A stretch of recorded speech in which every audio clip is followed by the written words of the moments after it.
Masterful lovers are really good at ditching perfection performance. They don't measure their worth based on the quality of their partner's moans today. They ask questions, they get playful, they are willing to make mistakes, to talk about those mistakes, and to course correct and get creative.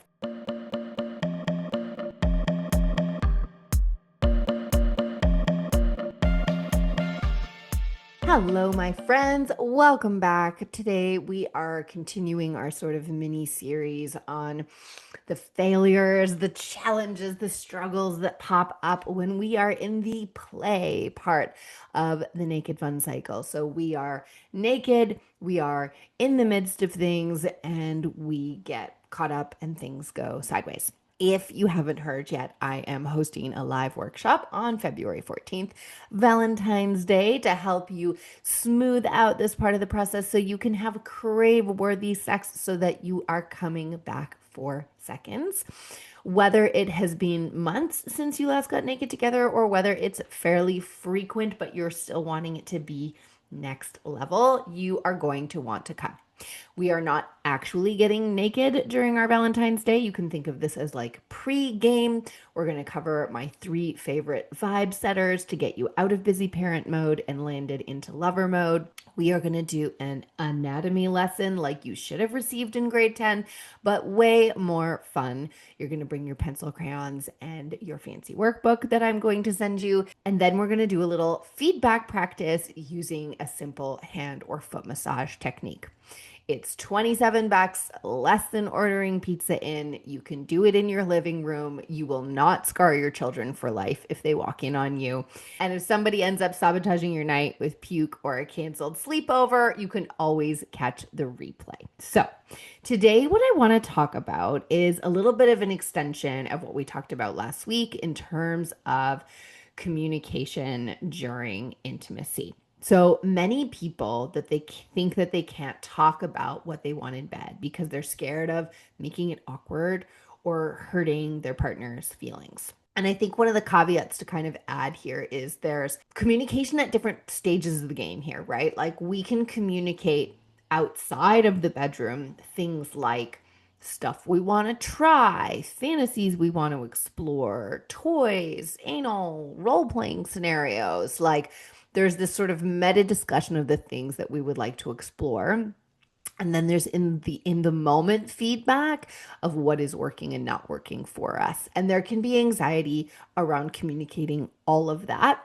And today I'm focusing a little bit more on the like in the moment feedback piece, okay? And one of the things that sort of trips us up, most of the pressure we feel is often not coming from our partner. It's coming from the story in our own head that says that we need to be some kind of perfect sex god or goddess who magically and automatically knows exactly what to do, and that if we don't, we have somehow failed. And if that's you, I'm hoping that this episode provides a little bit of relief and that the live workshop on Valentine's Day completely eradicates it for you. So by the end of this episode, I want you to have a couple simple recommendations that you can implement tonight so that you can share what you want more of in bed without some kind of big, heavy, awkward conversation or without totally killing the vibe and pausing what's happening. And if you want the full framework with the guided practice and all the fun, then you're going to want to join me live on Valentine's Day for Color Me Curious, the playful pleasure mapping experience. It's 90 minutes. We're going to do all the fun things, and the link is below in the show notes. So the first thing that I want you to think about, to consider when it comes to sexual communication, is dropping the perfection and adopting what I call or think of as a growth mindset, right? Most of us have heard of a growth mindset before, but it's this idea, like, let's face it, none of us like failure in general in life, but failure in the bedroom feels like a gut punch to our sense of worthiness as a human that like is kind of unparalleled. And I don't care what kinds of bits you have. So like I hear from women all the time who are terrified of giving blowjobs because they're worried that they suck, pardon the pun. And I hear from men who quite honestly just like deep down worry that their partner just thinks that they're terrible in bed. And we all have so much sexual insecurity. And guess what? Like it shows. And it's this self-fulfilling feedback loop where the more anxious we are about how good we are in the bedroom, the less good we are in the bedroom. So you aren't having mind melting sex because you're too stuck in your head, worried about whether you're doing it right. And the thing is, like, do you know how to be a sex god or goddess that you like want to be? The only way out is through, my friends. The only way to get better is to fail. You can't learn to be a good lover by reading a book. You got to have sex and you got to be willing to suck at it a little bit. And you got to be willing to run what I call sex experiments. Okay. Masterful lovers are really good at ditching perfection performance. They don't measure their worth based on the quality of their partner's moans today. They ask questions, they get playful, they are willing to make mistakes, to talk about those mistakes, and to course correct and get creative. That's what actually makes you really good in bed. Not what you pictured, right? That's not the guy in any romance novel that I've ever met. And it's really too bad that healthy love and relationships make for boring TV because we'd actually all be so much better off if we had more role models for what this looks like. So I'm just going to do my best. So, tip number one today is really to embrace the idea of what I call sexperimentation or sexperiment dates. So I want you to think of the last time that you like thought about trying something new in the bedroom, right? Maybe it was visiting the back door. Maybe it was introducing a new toy. Maybe it was trying a new position.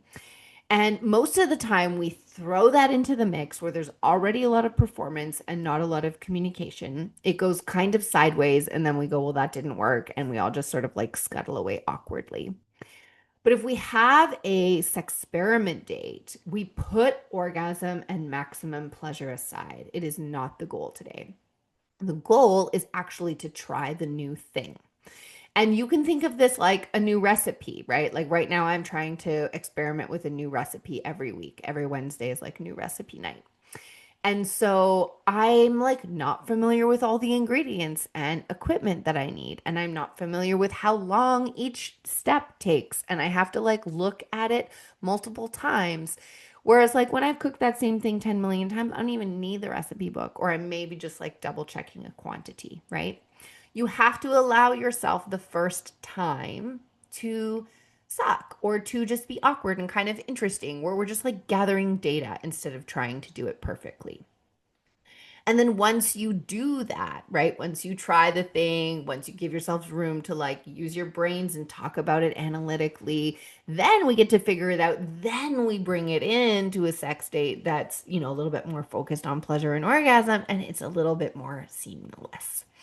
So, sexperimentation dates are key to improving our communication. And when we have the intention going in that there's going to be a lot of talking and communication and like troubleshooting, we give ourselves that permission. It feels less uncomfortable to do it, and it minimizes the need to do it in other sessions where that's not necessarily the goal. Key number two, thing number two, concept number two to remember here is that sex is a team sport. Yes, you can play solo. Absolutely. But amazing soccer teams, amazing hockey teams for my fellow Canadians, volleyball teams, any team you can think of, like they don't move as one symbiotic being because they have psychic abilities. They move as one because they have hours on the court using words, practicing visual cues and techniques to talk to each other and communicate with each other. I'm thinking of like baseball at this point and all the like secret hand gestures, right? And over time, they may settle into a groove where less overt communication is necessary. But when a new team member joins the dynamic or someone gets injured, they have to ramp that back up and figure it all out again. And so, if your team has a body that's going through perimenopause, or a body that's experiencing soft penises, or a body that's after babies, or a body that's going through illness or stress, then we have to up the communication skills game again so that we can get back into fun that feels more seamless and spontaneous and organic, which is like the dream y'all want.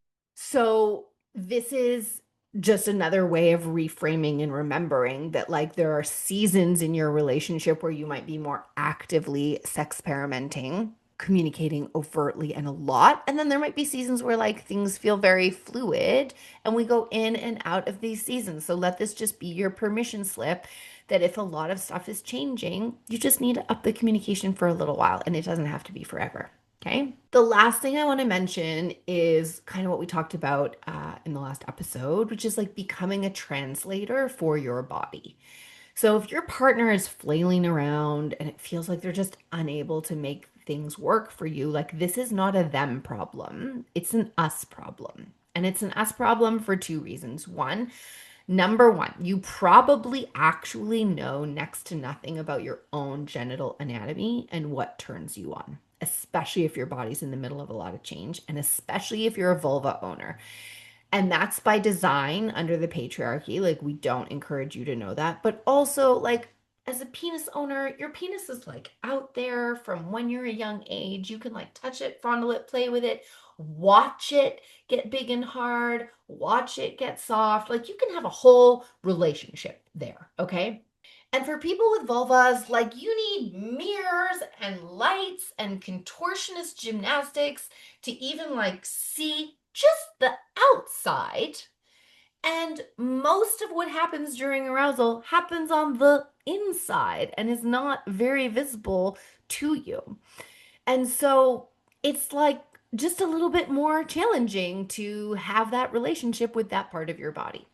But if you don't speak the language of your body, how are you supposed to translate what your body needs for your partner? So don't beat yourself up for that. Nobody taught you. In fact, they went out of their way not to teach you. But you have to become a translator for your own body. And that means knowing what your body needs in order to be able to express that to your partner. The second piece is that your partner is not in your skin, like we talked about. They literally have no clue that today their fingers feel like sandpaper, even though yesterday they didn't, unless you actually tell them. And yes, they can get better at reading your body cues and whether you're moving away or like wincing or whatever. But also, like, we shouldn't expect them to read clues. And I also want to liken this to like a tickle game with your kids. Like, how often has your kid been like, no, while you're tickling them, but they're also like appear to be in a ton of joy. And you're like, oh, are they like saying no, but they want me to keep going? Or are they saying no because they want me to stop? And when we practice consent, we actually just practice pausing to say, do you want me to stop or do you want me to keep going? And then your kid goes, keep going, keep going. And then you're like, okay. And I can have confidence that I keep going. But when we don't learn the art of this just little pause out and then back in, your partner may have no clue. And they might be reading signals from your body thinking that's pleasure or thinking that despite it looking uncomfortable, maybe it's still pleasurable for you. They have no clue. And so you need to translate. And I kind of want to give you an example of this from my own life right now, which is that like hubby and I are in a pretty like live or active sexperimentation phase because, as I have mentioned before on the podcast, my vagina is a little cranky right now. She's working through some shit. She's got some stuff to say. And so, for example, we realized through talking about it, because I got brave the other day and was like, this is just like not quite touching the same as when I do it myself. We realized, we light bulb that like when I'm touching my own body, I'm coming at it from a completely different angle. And my fingers and my hand are resting on my clitoris and my vulva in a way that my husband actually cannot replicate if he's in front of me. So this has nothing to do with him not doing it correctly and everything with him to do with him not actually being able to like reproduce what I do by myself simply because of like physics. And I'm actually just realizing now like maybe we should try with him like behind me somehow so we can recreate that angle. But we never would have gotten there if I hadn't have been brave enough to say, this is not a you thing, this is an us thing, but like this is what's happening in my body when this happens, and could we try something else? It is very easy to blame our partners for the disappointments we feel in the bedroom, but the reality is that this is very much an us against the problem situation. Us with no real manual for sex. Us with a lot of mindsets and perspectives holding us back, and us with bodies that have built up armor and protection over time to stave off this letdown when things don't live up to our expectations. So, how do we give feedback without feeling bossy or controlling or without hurting our partner's feelings? And I'm going to say that part of this goes back to like setting the attitude around sexperimentation, because the more we're in that mode, the more we can feel like we can share data and information without hurting people's feelings. But as a starting point, two things you can do. Tip number one, take a deep breath and practice actually listening to your body. An example of that, if you've ever been to a massage, hopefully this has been your experience. I've been in massages where like someone's working on my calves or my thighs, let's say, and I can feel my pinky toe begging for some love. It's like my pinky toe is going like, pick me, pick me. So can you take a deep breath and tune into your body and notice if there's a part of your body that's asking for some attention and some love? And can you speak up for that part of your body and advocate on its behalf? Would be tip number one. Because it's not hurting your partner's feelings to say, hey, my right shoulder would love a little love right now. Or, hey, you're playing with my vulva and like I'd love for you to focus on like the entrance of my vagina and not my clitoris right now. That has nothing to do with someone's skill and just direction on what your body's asking for. Tip number two is to share what's working or what you want more of as a starting point. This is like the easiest part of the 5-part framework that I'm going to share in the Valentine's Day date night. So instead of, oh my God, I don't like that, or please stop that, or that hurts, you could say, you know, when you were kissing my neck, that felt so good and gave me these goosebumps. Could you do more of that? Or it could be, you know, when you were moving your thumb really quickly back and forth across my clitoris, could you do that, but a little bit more pressure?